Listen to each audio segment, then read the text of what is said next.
war farxad leh ayaa u soo yeeray ganacsatada suuq mugdi ee magaalada Gaarisa kadib markii gudoomiyaha cusub ee ismaamulkaasi Nadiif Jaamac uu sheegay inuu u sameyn doono suuqaasi wadooyin casri ah si ay u fududaadaan howlaha muhiimka ah ee ganacsi ee suuqaasi ka socda. Gudoomiyaha ismaamulka Gaarisa Nadiif Jaamac ayaa la kulmay guddi ka socda ganacsatada suuq mugdi waxaana uu kala sheekaystay dhibaatooyinka ay wajahayaan iyo sida iskaashi ay u samaysan karaan ganacsatada iyo waliba gudoomiyaha. Barasaabka ayaa waxa uu sheegay in dawladda hoose ee ismaamulka Gaarisa ay juhdi weyn ku bixin doonto sidii macquul ay uga dhigi lahayd dib u habeen xoogan oo lagu sameeyo dhammaan wadooyinka soo gala suuqa oo dhawaan dab uu qabsaday.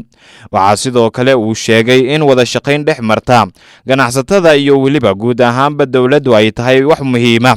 Nadiif Jaamac ayaa sheegay inay ka go'an tahay in dawladdiisa kaabayaasha dhaqaalaha ismaamulka Gaarisa wax badan ay ka bedesho. Waxaana uu sheegay in magacyada laga bedeli doono wadooyinka qaar ee ismaamulka Gaarisa iyo xaafadaha ismaamulkaasi oo uu tilmaamay magacyada loo bixiyay inay yihiin qaarkood kuwa micno badan aan ximbaarsaneyn lagana dhigi doono magacyada magaalada Gaarisa xaafadaheeda iyo wadooyinkeedaba kuwa salka ku haya halyeeyadii deegaanka u dhashay.